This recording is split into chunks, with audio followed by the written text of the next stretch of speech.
So thanks everyone for attending. Happy to see your faces. I know we have worked with some of you in varying capacities, either in passing, at former jobs, etc., or we work in the same, industry in the Western water work. So really happy to have you here. Really happy to have Marlene, who is actually part of the Climate Nexus's greater team and has been working in broadcast media specifically for quite some time. So I feel lucky to work with somebody who has this expertise. And I know that I am also going to be learning something during this training. So thanks for being here. Since most of the folks are here, please do introduce yourselves in the chat, name, pronouns, where you're located, and or what media markets you're targeting. And yeah, we'll do that in the chat. And then I think y'all probably know a little bit about the Water Hub, but I'll just give you like the 30-second spiel about who we are and what we're doing. The Water Hub was basically created to provide more communications capacity for Western water work. As a group, we are really focused on telling more human and hopeful stories about water, and we very much are prioritizing impacted communities, people who are actually facing water challenges, frontline communities, people of color, tribes, etc. So that's something that we care very much about in our work, and I know that you all are doing a lot of that as well. So I'm really glad to see the people who are showing up for this particular training. Makes me feel really good about the people that are doing this work and where y'all are at and how you're being involved. One more person joining. Let's do a really quick, if Mina and then Nicole would introduce themselves, and then I'll introduce myself and we'll have Marlene kick us off. Yep. Hi, everyone. My name is Mina Hussein, she, her, and I'm located in Oakland, California, and I'll be your chat moderator today. So just feel free to drop any questions as they come into the chat, and I'll make sure to field them for Marlene and Kimiko during our presentation. Thanks. And I'm Nicole Lampe, Managing Director of the Water Hub, she, her, and I'm in Portland, Oregon. And I'm on tech support, so if you have issues with audio or anything else, drop me a direct chat and I will help troubleshoot. And I'm Kimiko. I'm the Director of Media Strategy. I've been in water specific work for about 5 or 6 years now, previously at NRDC and other big progressive non-environmental places. And so I'm going to introduce Marlene and she'll get us kicked off. Marlene is a Senior Manager of Broadcast Media Relations at Climate Nexus, and she's basically leads our broadcast outreach program, which aims to increase coverage of climate change and its impacts on national TV, which includes network and cable news. And like I said, I feel very lucky to work with her, and I know that I personally am going to be learning things on this training as well. So Marlene, take it away. Thank you. Let me start sharing my screen as I speak. As Kimiko said, I'm Marlene Peralta. I am the Senior Manager for Media Relations at Climate Nexus.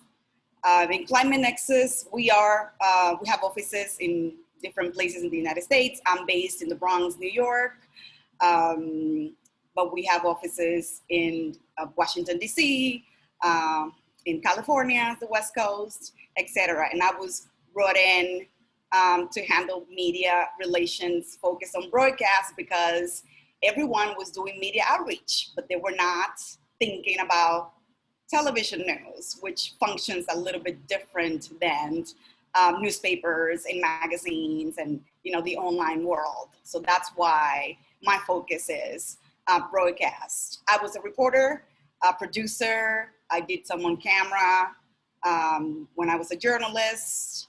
I worked mostly for PBS stations and radio. That's my broadcast experience, but I also work for newspapers, for magazines and online. So I have experience in pretty much every side of, of media.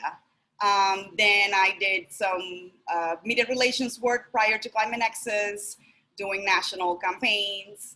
So, and here I am at Climate Nexus, just focusing on environmental issues, which is something that I'm very passionate about. So we wanted to start with an icebreaker. I know that we sent out a story that we wanted for you to watch.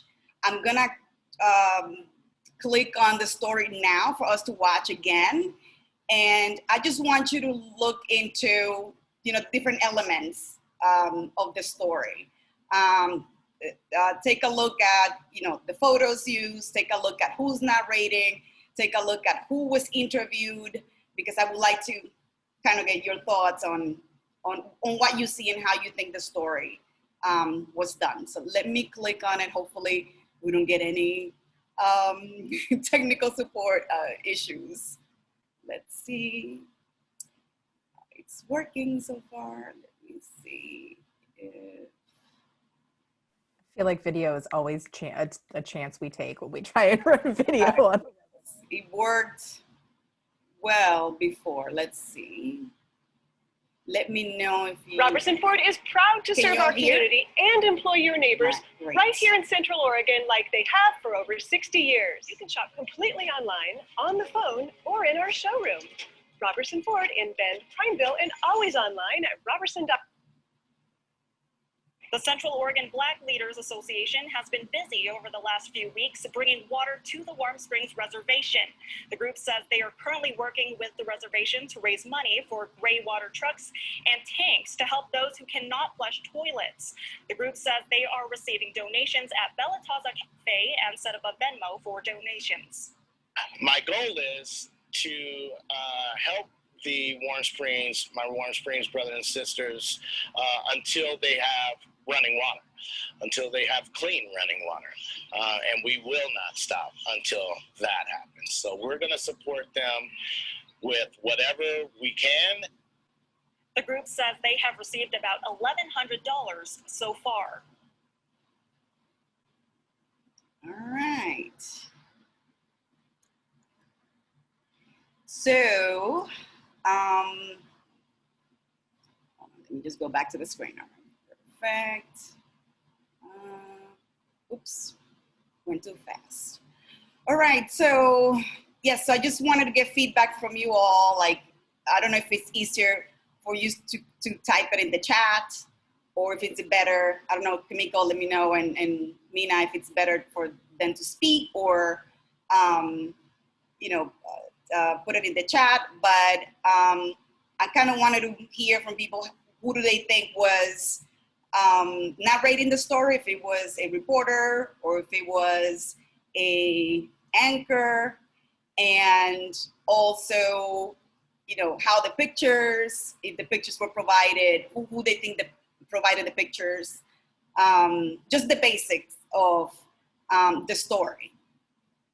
So the first one is, who do you think was narrating the story? Was it a reporter or a host? Or anchor, I guess that would be the better. Feel free to just unmute yourself. I think we have a small enough group, we can manage it. Okay. So this is Jerry, and I just pictured there was a reporter that was there who got the story and who was the one that was narrating it. But maybe it was an anchor. Yeah, I couldn't tell. I just thought it was a reporter. Right, so the answer is it was an anchor. It is what's called anchor read piece. Sometimes when the networks don't have enough people to send to your location where you're doing the water donations, they have the anchor actually read the story. So the next question is the photos. Who do you think provided the photos? Easy question. Probably the group, the nonprofit behind it. Right. And that's exactly right.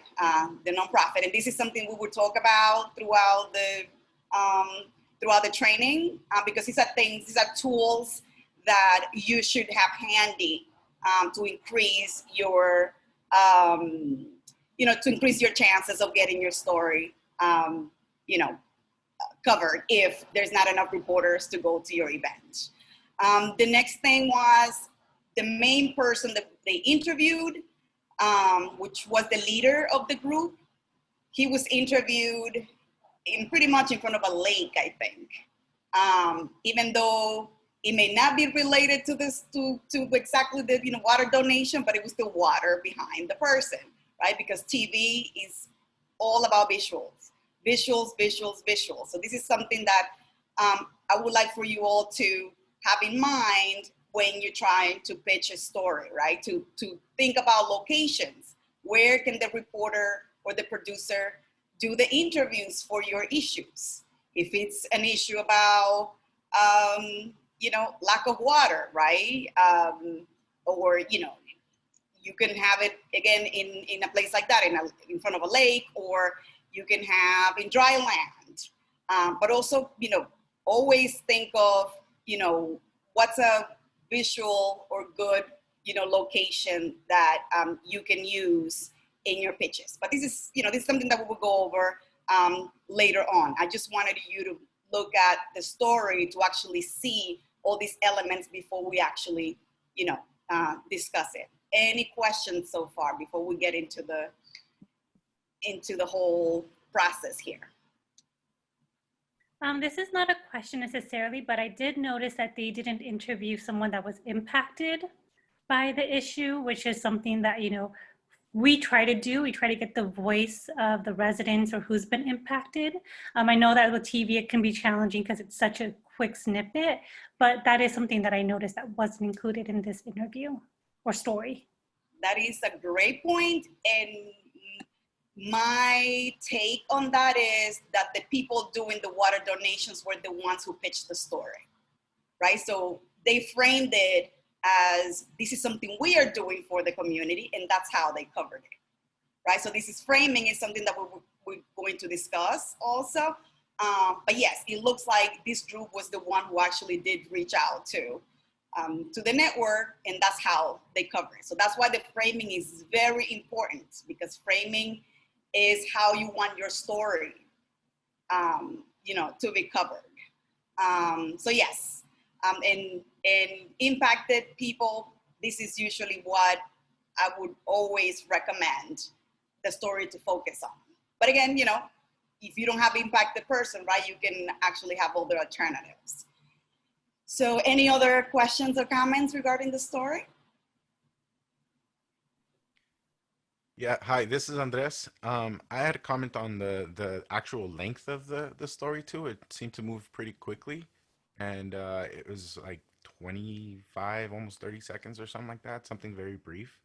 And then the next thing I also noticed was the person being interviewed didn't really have a direct call to action, but was clear about their motives or actions that they're taking.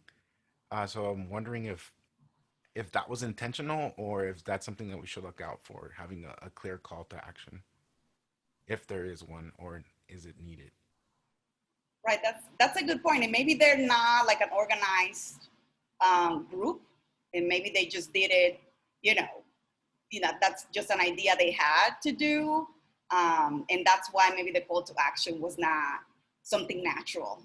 I'm just assuming, right, based on my experience. But your first point on how fast it went, and it's because of how the format of the story was. It was an anchor read.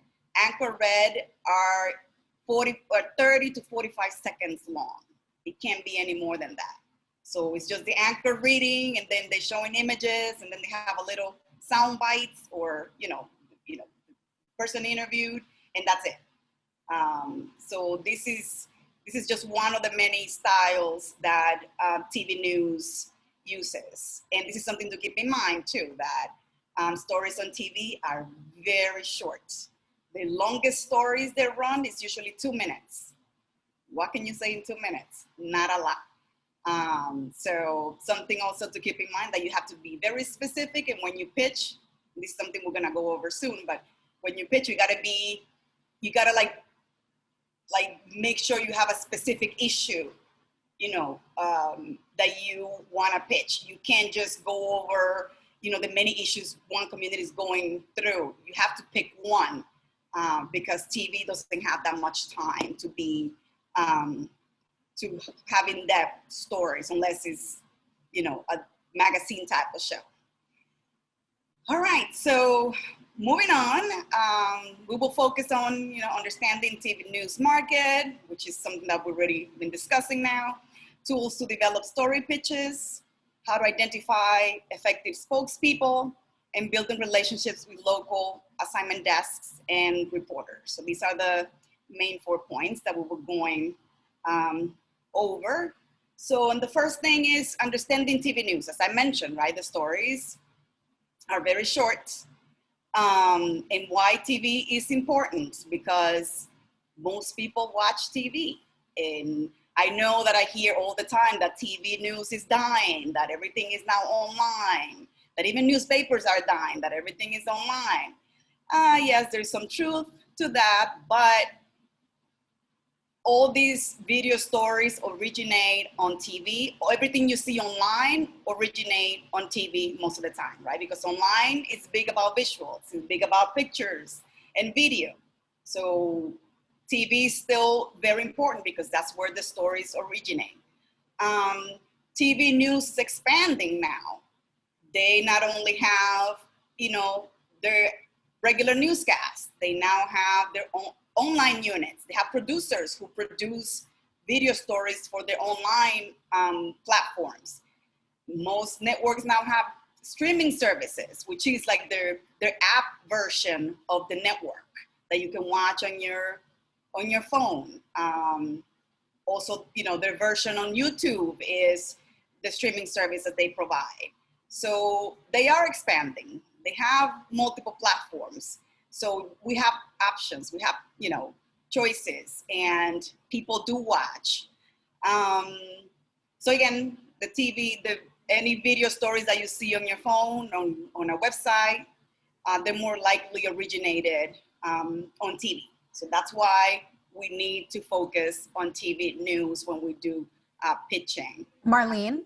Yes. Can I just briefly mention, we surveyed 3,500 Western voters in November and asked people where they get water news. And local and network television were by far the top sources. 2.5 more times people rely on local TV to local newspapers, and more people even rely on cable news than local newspapers. So there were a total of like 48% of people that said they rely on TV as their primary source of water news versus 10% for newspapers. So we wanted to offer this training and tap Marlene because of the data that suggests, Pew has national data as well, how much people rely on this source. Right, yes, and that's been the truth for a lot of the groups that we work with nationally. Every time we've done any surveys, local news is always at the top. National, somewhat, but local news specifically is what people watch, especially these days, right? We're home because of the pandemic. So TV news is usually what people are paying most attention to. All right, hold on. Trying some technical issues here. There we go. Trying to move to the next page. So yes, this is just a sample of a survey done on a national level. And yes, TV continues to be the #1 source for news consumption. And this is the first question to start with, right? Who is your audience? Who are you trying to persuade?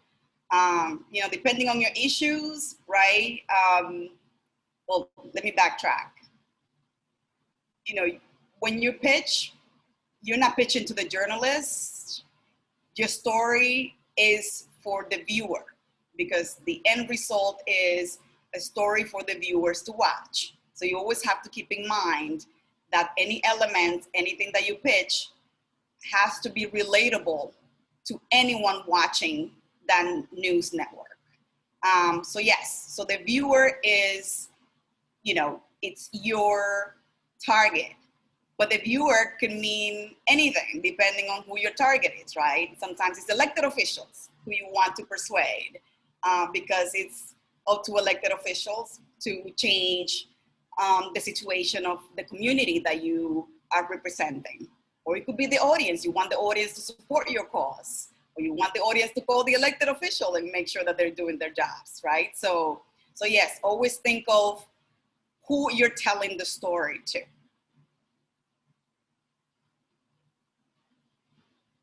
And also think of, the level of education, right? We want to tell the story as simple as possible for everyone to be able to digest and to relate to.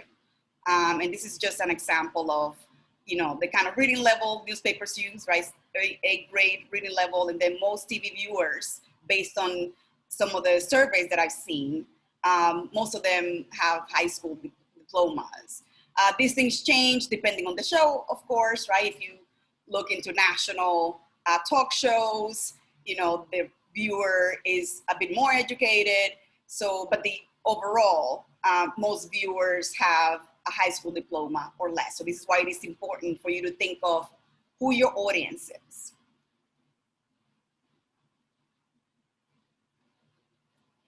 And I just mentioned this, right? That how TV networks have now multiple platforms, right? The 24/7 streaming services, their websites, smart TV.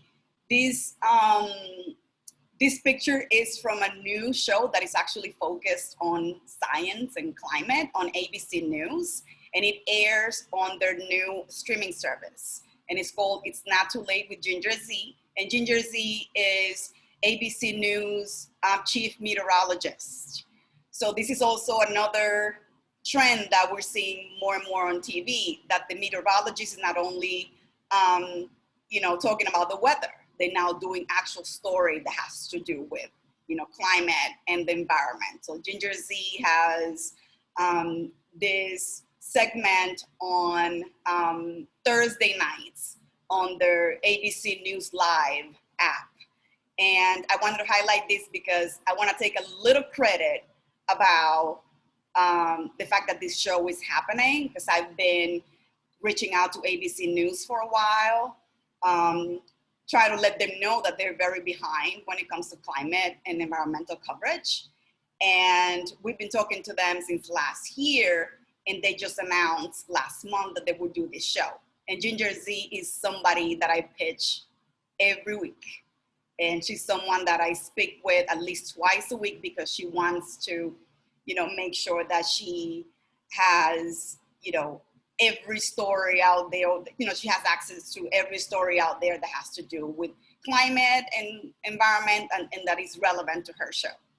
So this is just one of the multiple, examples. So I think we want to go, before we go to the next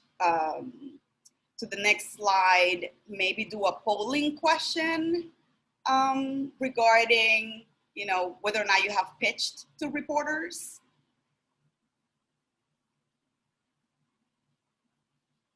And the polling question is on your screen. If you can answer, that way I have an idea what kind of experience you have.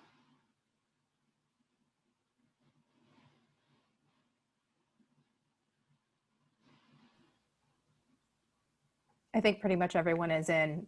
It's 73% yes and 25% no. All right, great.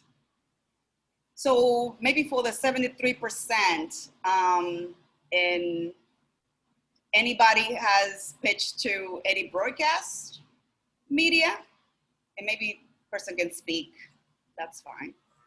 Or just raise your hand. Right, raise your hands.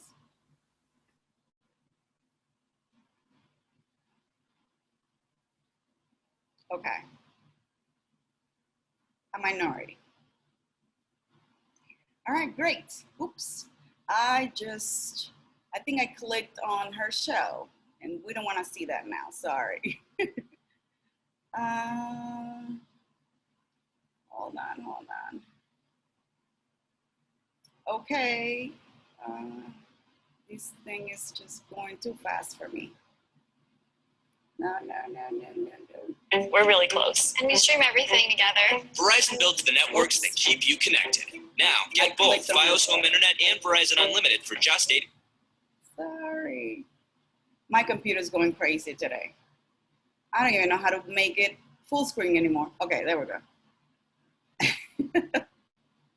Sorry about that. So,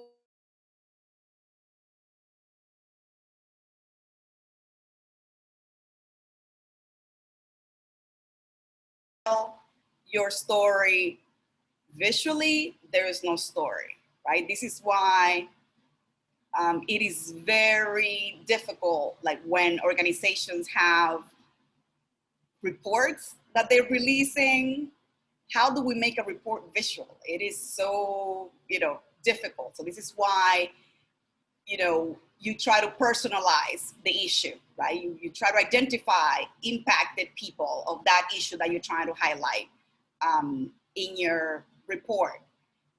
If it's a matter of a location, that there is a location that's experiencing, I don't know,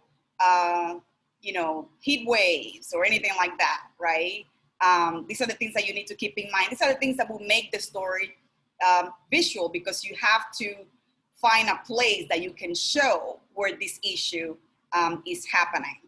And as one of you mentioned, right, personalizing it is finding someone who can not only tell the story, but can show how that issue is affecting them and their families, or affecting them and the entire communities. So always keep the place and, residents of the area, in mind. And TV news, they like telling the story through a person. It's always the case. You can see anything on TV, and the majority of the stories are told through a person. So that's what you always have to keep in mind. You also have to pay attention to the news cycle, right? There is a breaking news. You're more than likely not gonna get an answer from reporters, because all the network cares about is what's happening, right now. There are all the ways. If your issue has to do with what's being covered on TV, and I'll give you an example. If I'm in New York City and we had a case on water pollution, and the mayor was, trying to deal with that at a legislative level. If you have a community who is affected by water pollution, right, that's a perfect opportunity to insert your story into the media narrative. This is one of the communities that's affected, and this is what they're going through, right? So this community becomes part of the larger, media narrative that's making headlines or it's being covered on TV. So always look into how you can, connect what you're trying to tell and what's happening in your city, or it's being covered in the news. Framing, right? That's what I just mentioned. The framing is how you want the story to be about, what you want the story to be about, right? As we mentioned in the story that we just watched, right? The framing of that story was community members were donating water.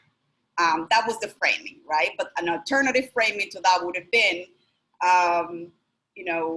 there is a community that's lacking water, and you have community residents donating to them, right? So you can have, different angles depending on who you have available. Because maybe they didn't have an impacted person available right then, and that's why the story became just like a donating event. And that brings a very important point, because the news, TV news is so fast paced. Sometimes you have to do these stories that within hours. And this is why maybe the impacted person wasn't available. You may pitch a story today about donating water, and you get a response tomorrow, and the reporter is telling you, oh, can I come to your house in an hour, right? That's how fast paced they are. And that's what you're gonna expect from TV news.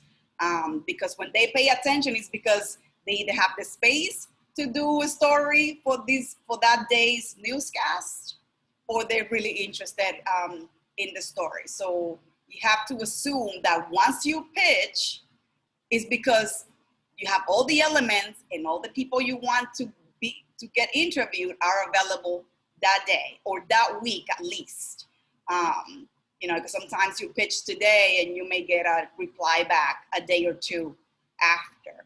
So that's something to keep in mind when you are pitching.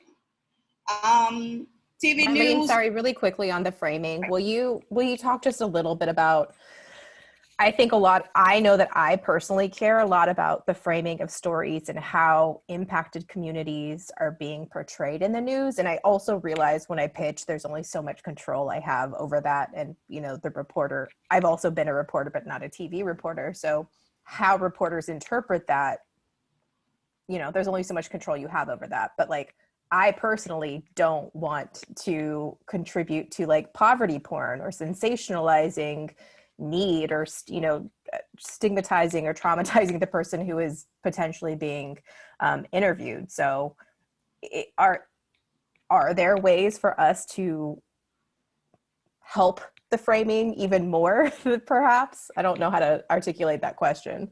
No, yeah, but I completely get it. And, reporters usually, if you pitch a story, I don't know, about people living in the housing projects, public housing projects, right? They usually try to have or find the dirtiest spot in the public housing projects so they can portray poverty, right, through there. And this is something that, sometimes you don't have too much control of, because once you pitch the story, the reporter can just do with the story whatever they want, right? What you can do is, if you have the opportunity to speak on the phone with the reporter, is make sure that you mention, these issues to them. I don't want my community to be presented that way, right? If there is if there is any, and I'm lacking the word, not stigma, if there is anyways, if there is any negative things that usually surface when your community is being covered, make sure you bring that up and make sure you say, I don't want my community to be portrayed like that. Another thing that I always suggest is to have a background document. You have a one-pager where you have a little background of what the community is, what are their issues, and how are they fighting to change that issue. And it could be bullet points, right? Something that is easy to just email to the reporter or the producer for them to look at. And it could include links, right? If the more links, the better, because that way, they have a lot more access to information, because we have to also understand that reporters don't know anything. Sometimes we think that reporters are experts. They are not. They're learning about you as they talk to you. So they're assuming things, right? And we all have our own biases. And that's why the stories, sometimes have biases, because the person doesn't know the community well. So the more information you provide, it's not that you're gonna bombard the reporter with tons of documents, no. But something that can add, more characteristics about the community or the issue that, that you care about.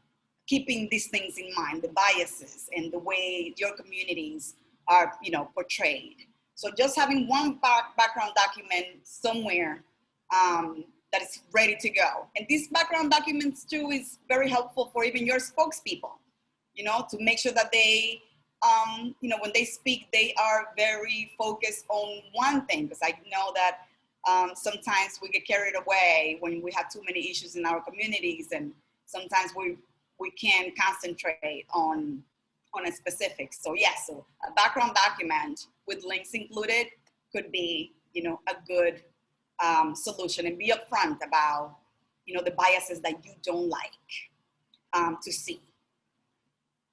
Okay, and then going to spokespeople, as I just mentioned them, right? The spokespeople, if it is someone from the community that you are representing, is better. Community residents, neighbors, students, local activists, they usually make the best spokespeople because they know best what the community is going through. They have to be energetic, they have to be knowledgeable, they have to care and be passionate about the the issue that they're representing. They also have to be eloquent. Again, TV news is very fast paced, so we need someone who can speak on sound bites, right? Sound bites, the best way to describe them is like in short sentences.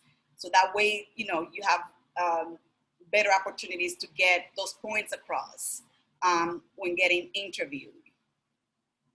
So yes, effective spokespeople, they're vocal, they're energetic, they're strong speakers, they're eloquent, concise, they're relatable, right? They're on camera. You want to make sure that that person that you put on camera is someone who others can identify with, right? If you're talking about problems in schools, make sure you have a student being the spokesperson, or a parent, right? Being the spokesperson. So always somebody who can represent a particular group of people that watches the news network you're pitching to. So always think of the audience, right? And look for spokespeople who represent a segment of the population. And this is the fun part also, because I've seen so many organizations using Facebook, Twitter, Instagram, but I'm not seeing them sharing visuals that you can actually send to a news reporter. So this is why it is very important. You can document your own issues and post those in your social media platforms, because those visuals, those videos, those photos can be used by the producer or the reporter doing the story, right? They're always gonna ask you that. Do you have any photos? Do you have any videos that we can see? So that's why I always recommend folks, if you're doing a live, Facebook Live, make sure you show, your community, or make sure you're talking about these issues in a way that can be used on TV. And I'm gonna show you a little bit of the technical, tips to make sure that anything you post on social media can also be used on TV. And this is some of the technical stuff. When you use your phone, make sure it's horizontal. Because if you make it vertical, right, it's gonna have this little box, with a lot of empty space. And the quality, once that's shown on TV, is terrible when you use your phone vertical. So this is why horizontal is the best way. Horizontal covers the whole image. It doesn't leave any space. Videos specifically, horizontal is the way to go, because that's gonna get you the best quality when you're taping something. And make sure, your subject is centered, because I see people also, like if you taking video, people are moving a lot. So make sure that you maybe, have a book or something that you can put under your phone when you're recording to remind you not to move too much. Sometimes, we're not thinking, we're thinking with our eyes, right? How we see things, and we're moving our heads, and this is how the phone is moving, and then we can't use the image, right? Make sure your image is still once you're recording video specifically. I always bring like something heavy, like a book, or even my laptop sometimes if I have it on me, or if there's like a surface in the area, like a table or a chair, I try to sit down. That way it reminds me that I need to stay still when recording. And usually, if you can stay still for 6 seconds, it's the standard, right? Because on TV, when they edit, they actually take 6 seconds of images. That's kind of how, you know, they do some of the editing. So 6 seconds, count 1 to 6 to make sure you don't move at that time, to, you know, make sure that your image is good and steady.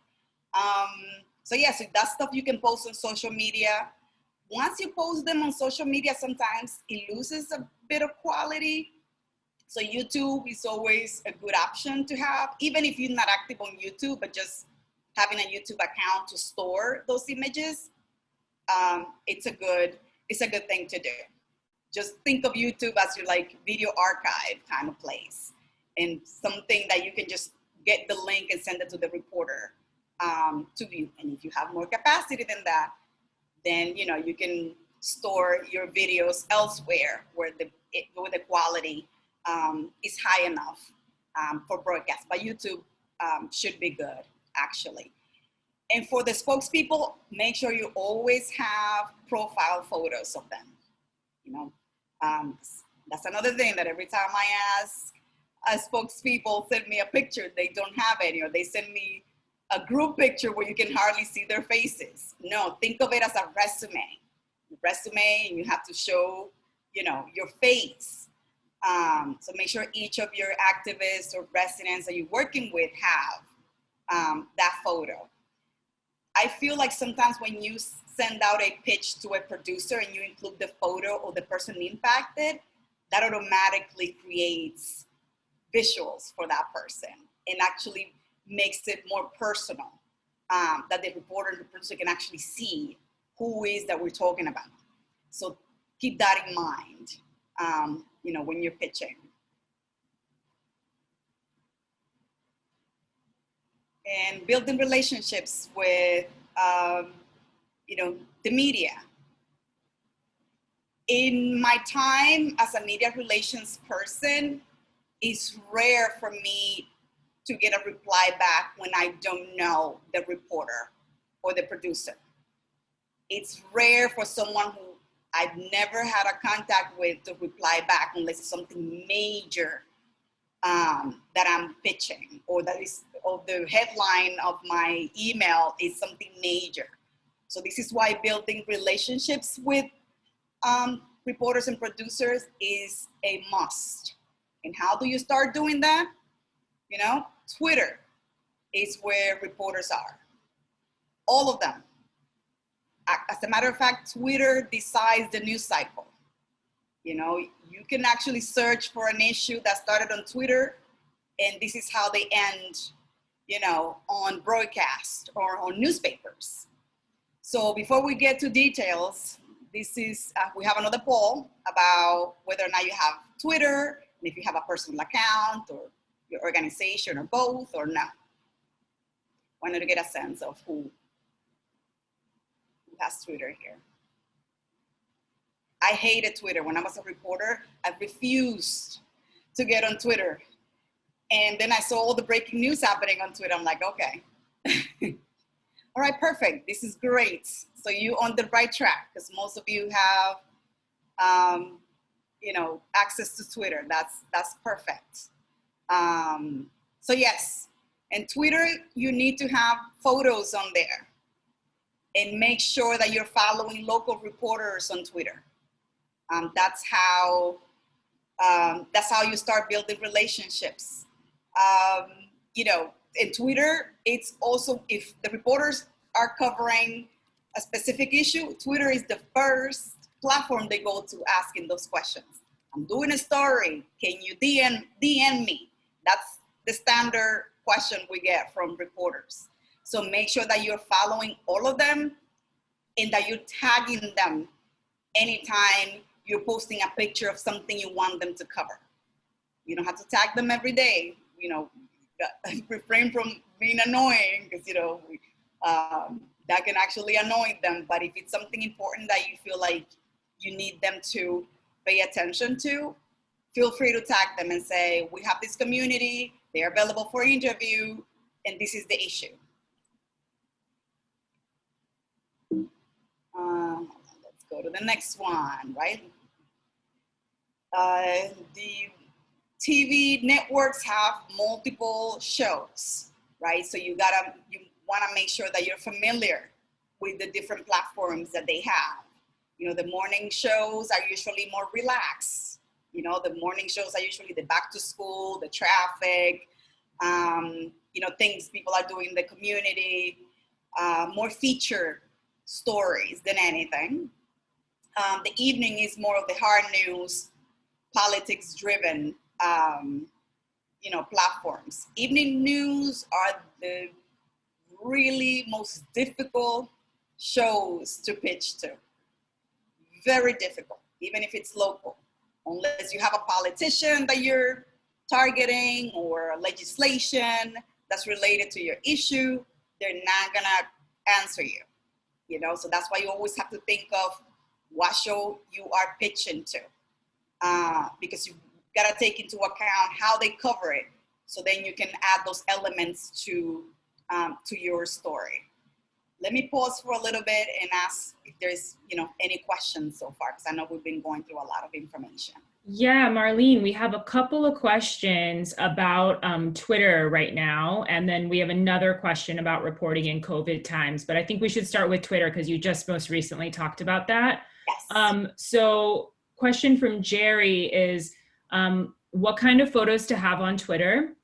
And I'm gonna just say all three because I think you can probably answer them all together. A question from Cara is, can you build that relationship over time on a topic on Twitter by tagging a reporter you hope to one day cover your story? And a follow-up from Jerry is it okay to tag multiple reporters on the same tweet? Thanks. Well, the first thing, the photos that you would post on Twitter, you know, the more those photos show, the better. If it's an issue, if it's a community, if it's, you know, it's, and I'll give you an example. Like if there is an issue with lack of water in your community or contaminated water, take a picture where that is and show it. And make sure you when you tweet the photo, you say the location. This is a community affected. This is the problem. They're lacking X, Y, and Z, right? And the pictures, make sure they're as good quality, you know, as possible. That, you know, that they can relate and they can, you know, get interested in.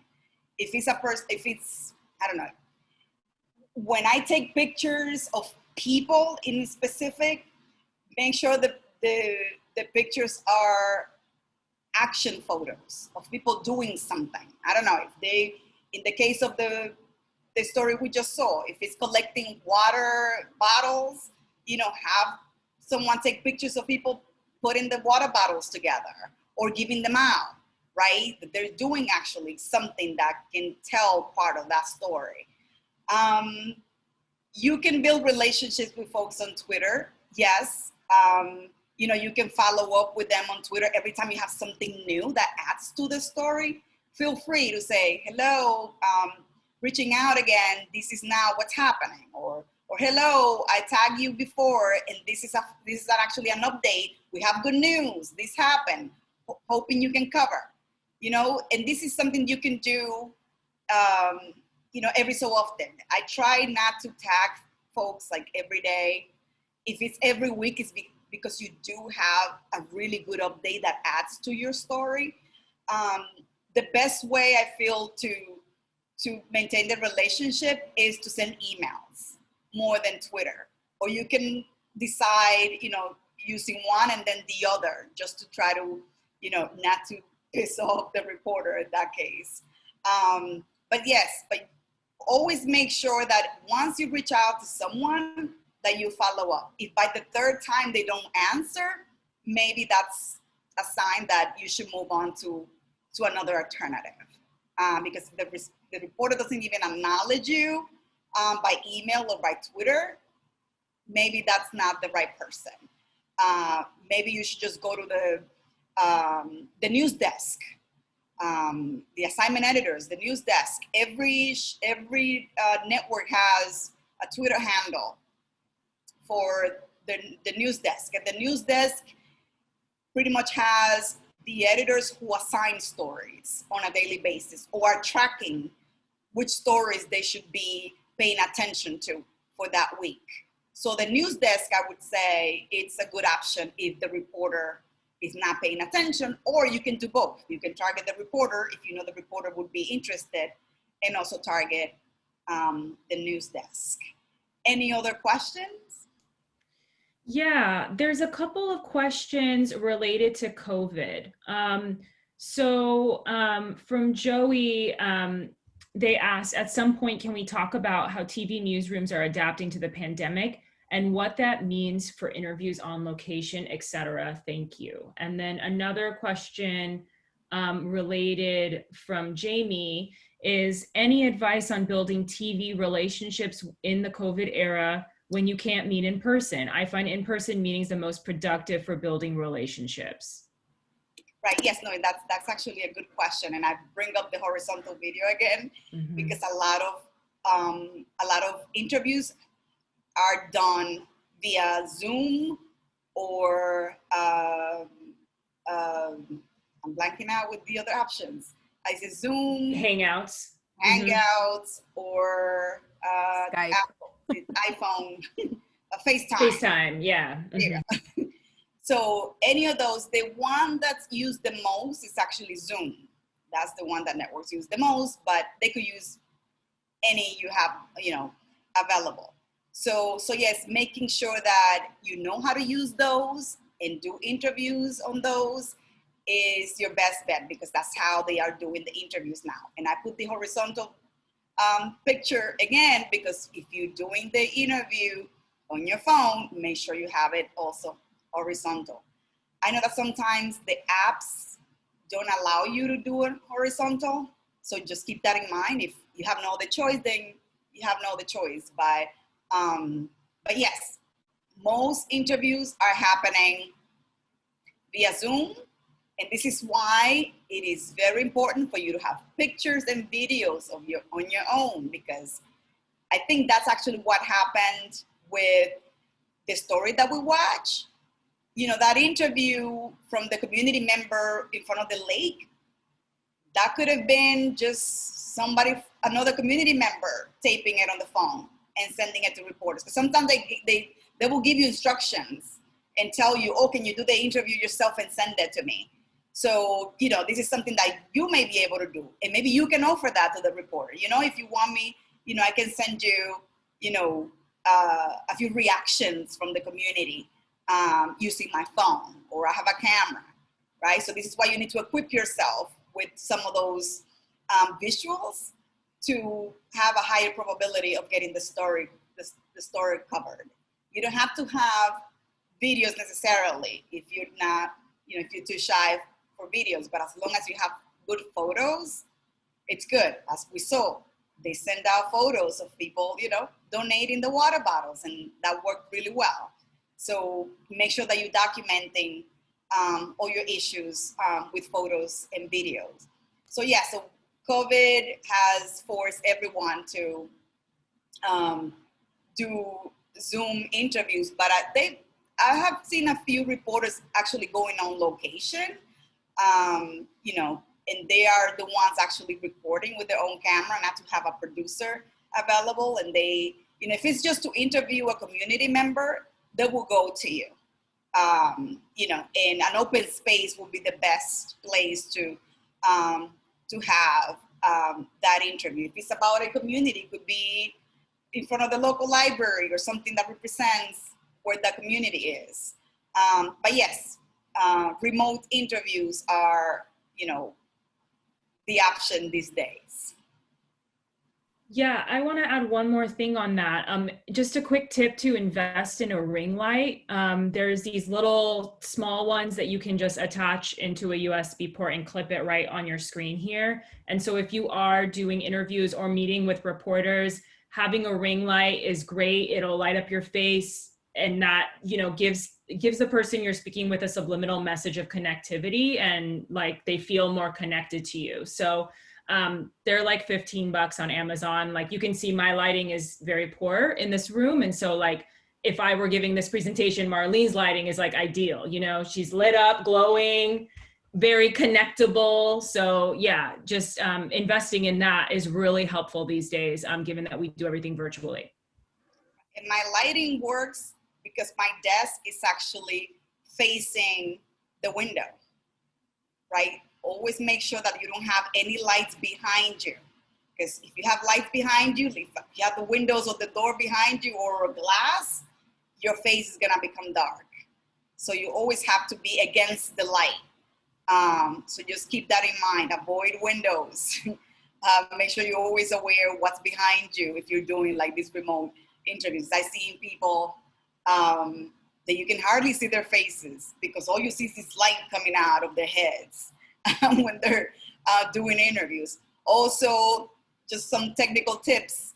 If you're doing remote interviews, make sure the phone is at close to your eye level as possible, or the computer close to the eye level as possible, because you don't want to be looking down, right? You want to make sure that you're looking, you know, at the camera. For me, it's even hard because I keep looking at the pictures at the bottom, so you can see that I'm, you know, tilting my head. So yes, making sure your phone is as high enough as possible is always good. If you have a table lamp, you know, I didn't have a light. I just put a table lamp next to my computer to make sure that I have light in my face. So you may not have to invest in equipment if you have a good table light that you can, you know, that you can move around. So that's, you know, that's another, you know, another tip.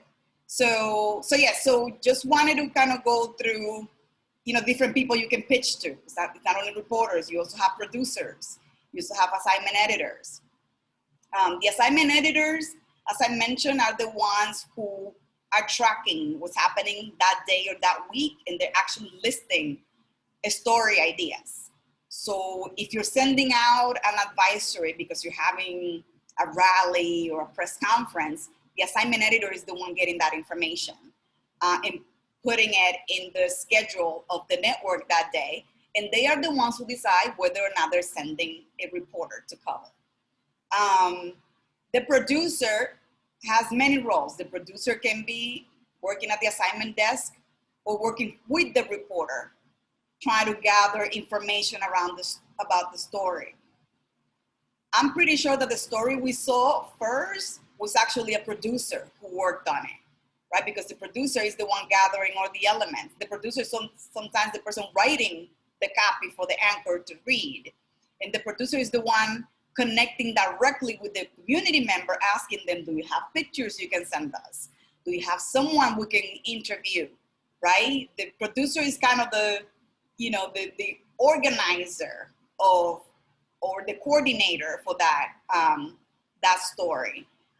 Sometimes you find them on Twitter. Sometimes they actually have, you know, on their bio, you know, I work with this reporter, or I'm part of the assignment desk. So you can actually find them on Twitter sometimes.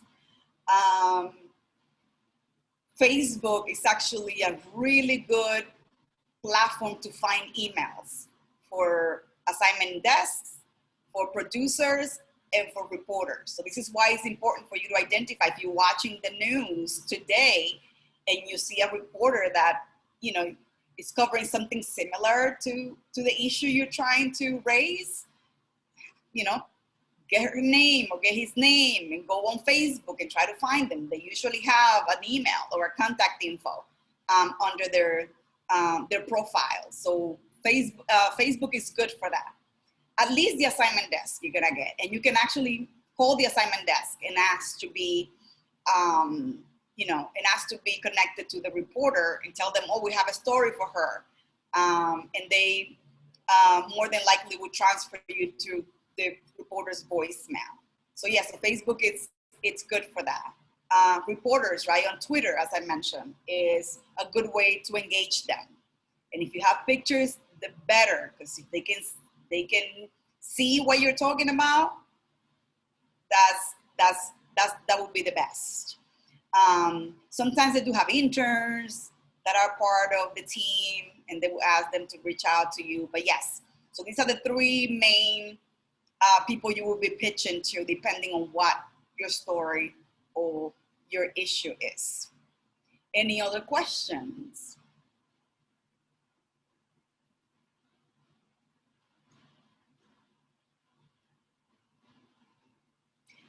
So these are my final thoughts.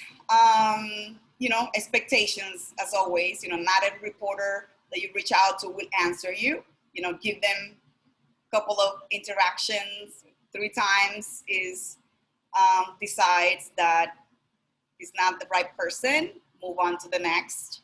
Not every interview will air.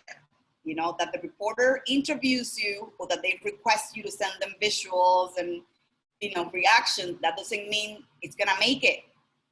This is why establishing a relationship with the reporter and producer is your best bet, because let's say there is breaking news today. Your story more than likely will get killed, as they say in newsrooms.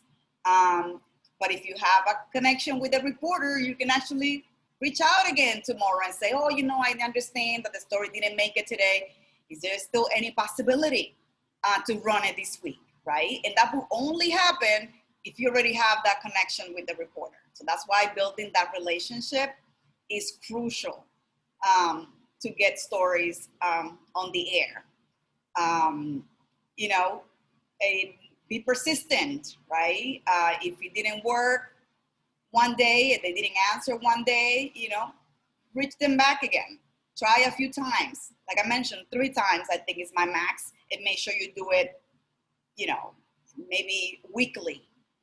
If it's something that's really important, you know, make sure you find the newsroom contact and try to connect with them that way. But emails, Twitter, I think are the most effective ways. I think the phone call is if it's something urgent or time sensitive, but it always helps. So yeah, so I think that's it. You know, if there's anything else that maybe I didn't cover that you guys want me to touch on. I had a question about the Twitter again. If we're trying to, you know, connect with the reporter,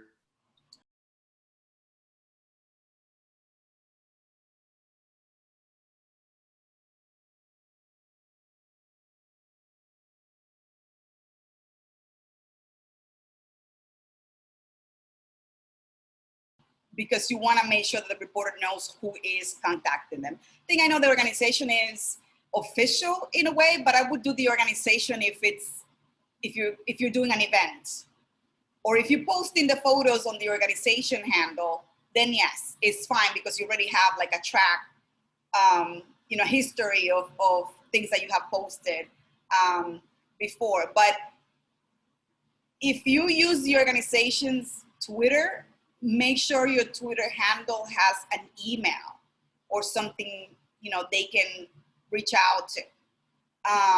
You know, you want to be as accessible as possible, and just tweeting at someone, because if the reporter is not paying attention to Twitter at that moment and they see the Twitter feed later on, you want to make sure that there is, you know, a contact info that she can or he can email.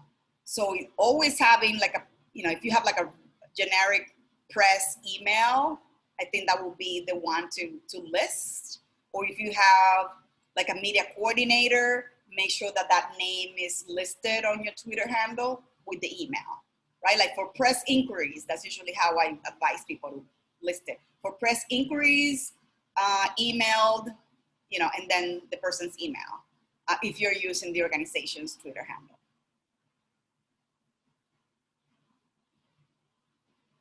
Any other questions? Yep, there's one here from Jamie, which is, generally speaking, who is the best person at a TV network to build a relationship with?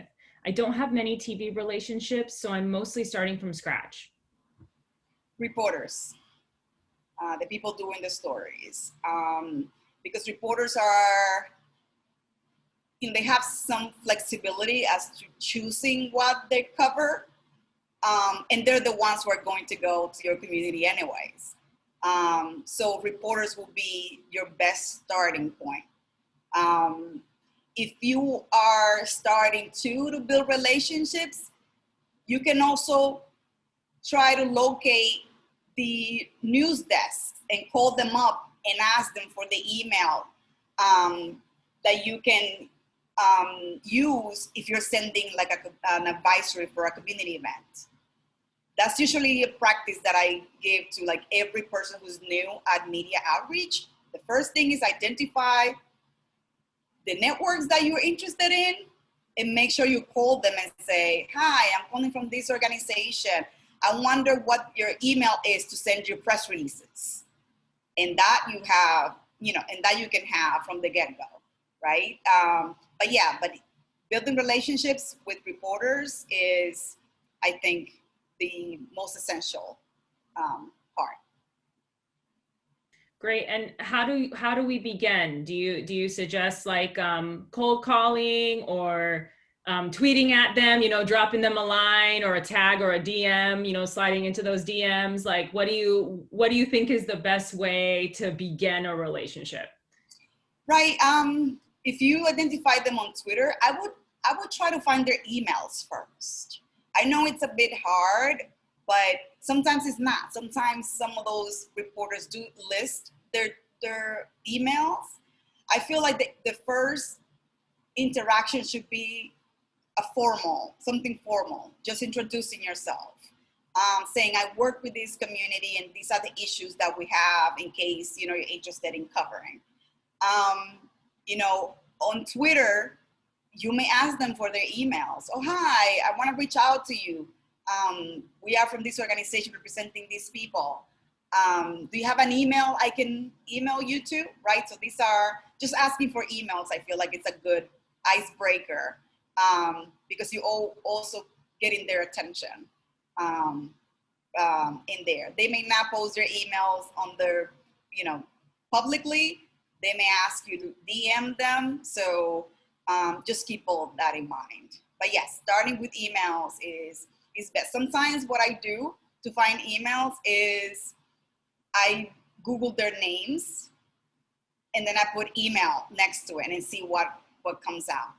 If I see that the network has a way of listing emails, I would try their names the way the network listed just to see if anything comes up. Sometimes I even send an email with a different variety and see which one comes back as an error message or not.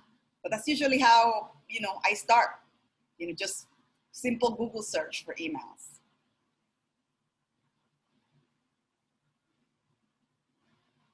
That's amazing. And also keep in mind that for like general news desk emails, they're very generic too. Like a lot of the news desk email starts by news at, I don't know, xdtv.com or newsdesk at newsdtv.com or newstip at sdtv.com. So, finding them that way, searching them that way, you will come up with emails. Sometimes I've found like entire email lists just by putting on Google TV networks in Tucson, Arizona. Just by putting that, you may get, emails there. So yes, just play with Google and see what comes up. That should be your starting point. Thank you, Marlene. And I want to just lift up a couple of tips in the chat for the recording. Aiden just said, if you invest in a media contact database, they are especially good at having local TV news contact information that's up to date. Mauda also said, in a pinch, you can also open a blank Word document on your monitor and turn up the brightness and it will give you a little light on your face. Great tip. And then another one from Aiden who says, I've asked my colleagues to engage in conversations on Twitter that reporters are having with each other and with other sources to build their profile as a source for a future story. Yes. And that actually remind me of something too on Twitter, hashtags. Hashtags is how people are gonna find you, or are you gonna find people? So if you are looking for reporters who've covered heat waves, right? Using heat wave as a hashtag can give you a rough idea who's talking about heat waves, you know, that day. So make sure that hashtags are, you know, something you keep in mind. And it's also good to use hashtags when you're tweeting about your issues, and make sure you use hashtags that have been used already, right? So it can put you on a Twitter feed that reporters have access to. So yes, hashtags are very useful in that sense.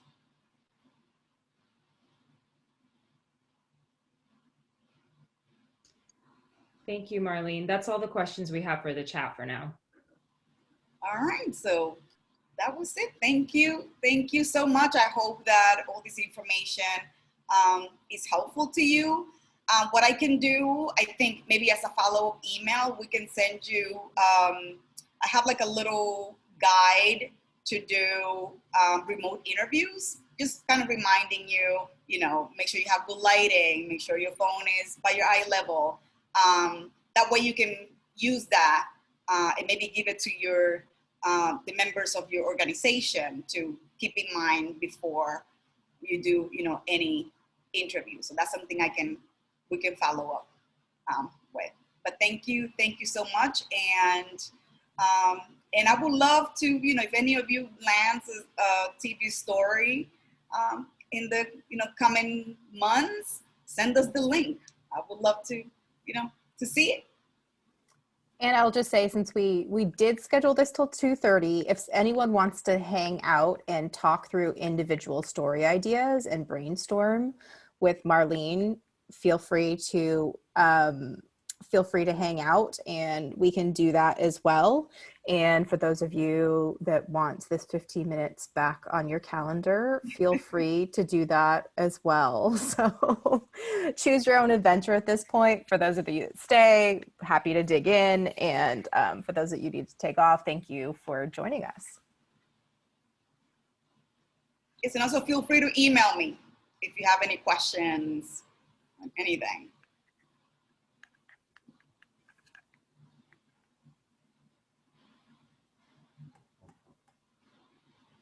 All right. Don't all jump in front of the line. Free advice from Marlene. Come on.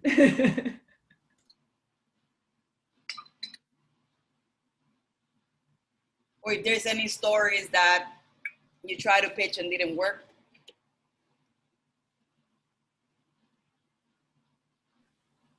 Jamie, I see your mouth. I'll go. Okay.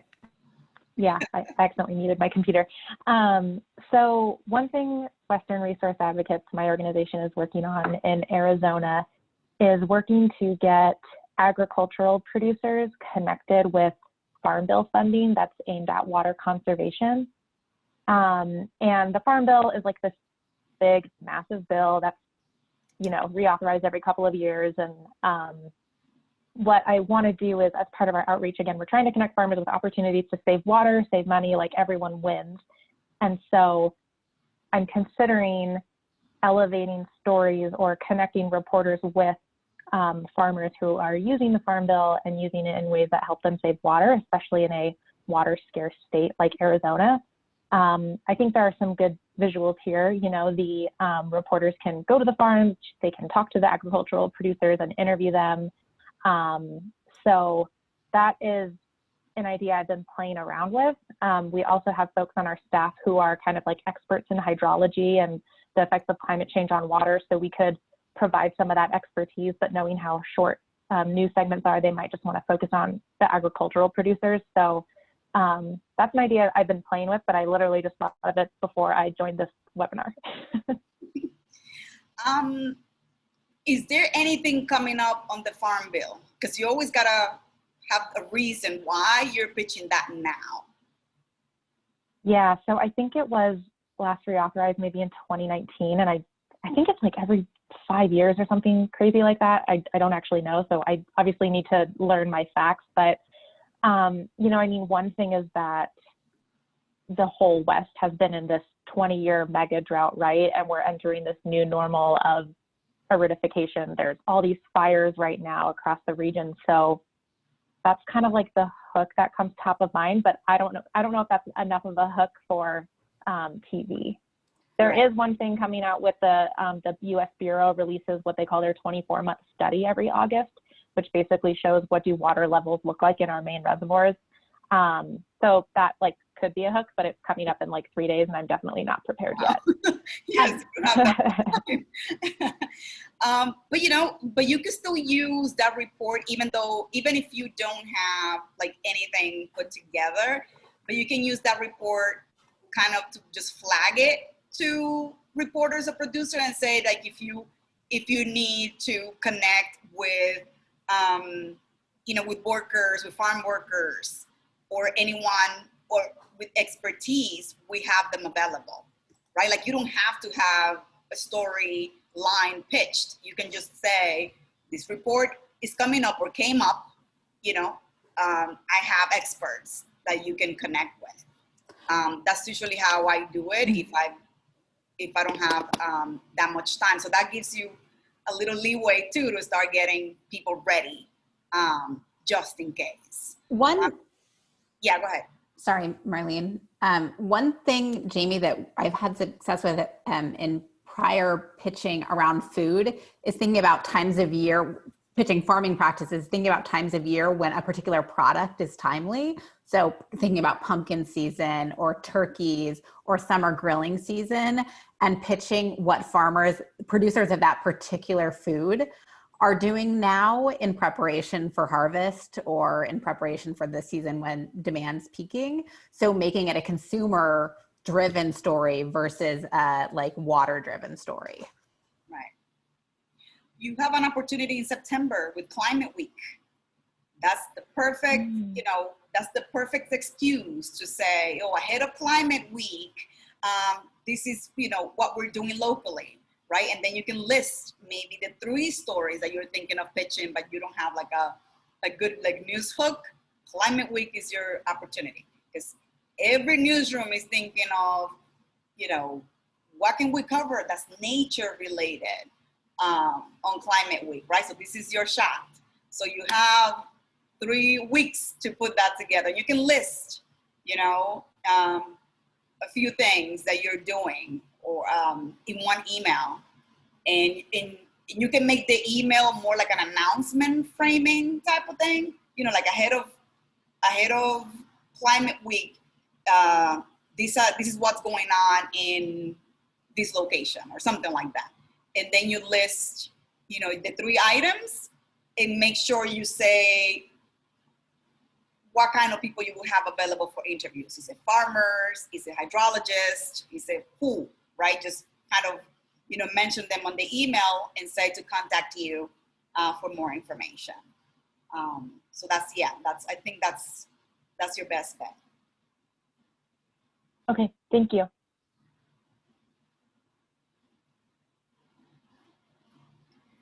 Anything else?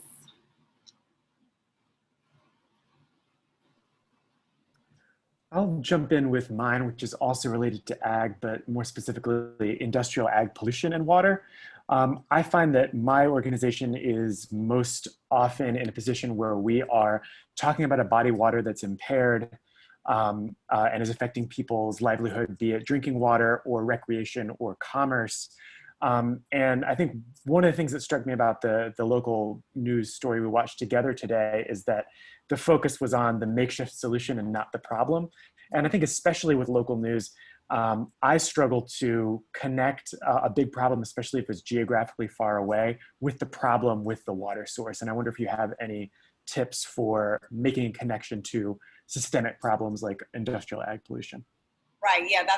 That's. And I'm glad you asked that question, because it's a very important point that every newscast is solutions driven. You know, their stories almost always shows a solution, And that doesn't mean that you cannot pitch. You could actually include what the solution should be, but that is not being done in your area, right? But but mentioning it on the pitch, I think is, it's important. Yes, I know that you're trying to raise awareness of that issue, but if you have examples of other areas that have the same issues and they're doing something about it, that's a good way to frame the pitch, right? If the solutions also could be that community members are organizing to try to put pressure on the city officials to make this change, right? A solution is, what is being done right now. If nothing is being done, what is the community doing to try to get that done, right? That's also a solutions framing. So yes, so solutions, always think of what alternatives are out there that you can mention as example of what can be done. Because the issue with TV is that they want to make sure that they are raising issues that have solutions, right? Because if you're raising an issue that you have no idea how to fix that, then it's not gonna make it on the air.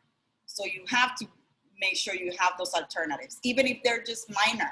And you can say that, in this other area they're doing this is not even half of what needs to be done, but it is something that could also be implemented here. So, yes.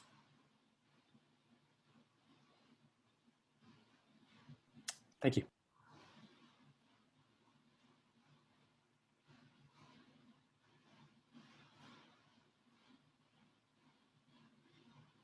I feel like that leaves you, Jerry. Okay. Well, one of the stories I'm thinking about pitching is about a long-term solution. So it's not something that we expect to see happen right now, and it's a low-income rate assistance. So making water more affordable for people, because water is too expensive for a lot of people. And I was wondering how we can maybe get some stories around that, since we know this is a solution that we see farther down the road, but we want to kind of create a drumbeat along the way.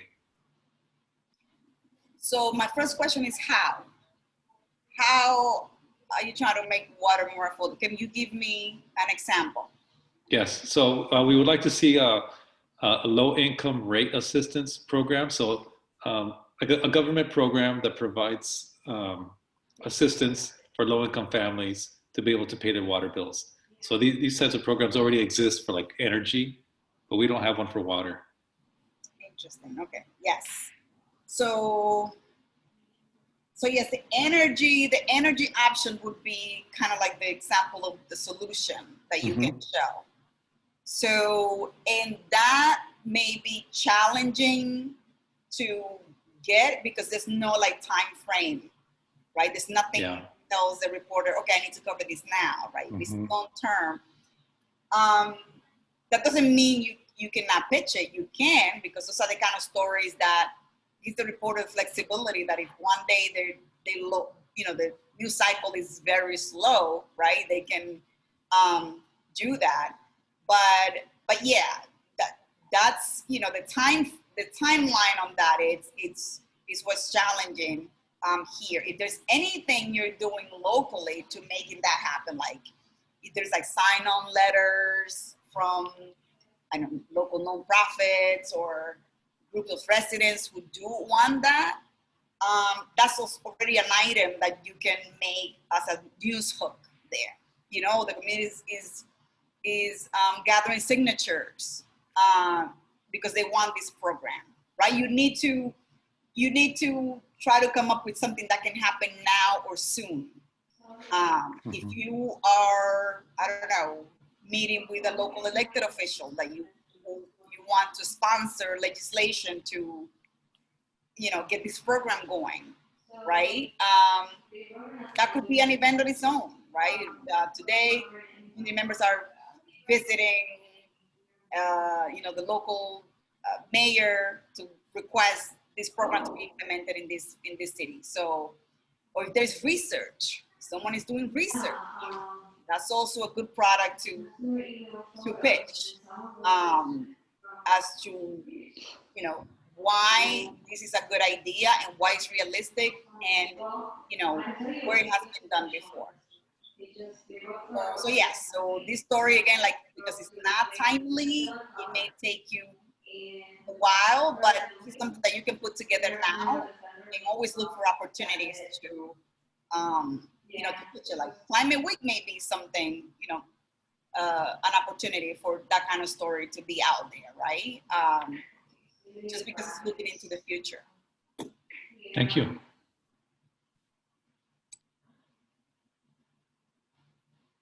This puts us almost exactly at time. So does anyone, Aiden, I just see you on mute. So if anyone I was just has gonna say anything thanks. else. Oh, awesome. Well, thanks for the three of you for hanging out further so we could dig a little bit deeper. It's good to hear what you're working on and like what's pressing on your minds as well. Yeah, and don't hesitate to ping us, for thought partnership and/or actual hands-on help. Thank you. I was going to say the same thing. So yes, happy to help if you need or just want to bounce ideas off any of us. Happy to do that as well. So thank you. Have a wonderful afternoon. thank you. Thank you. That was really great. Appreciate it. Bye. Bye. Bye.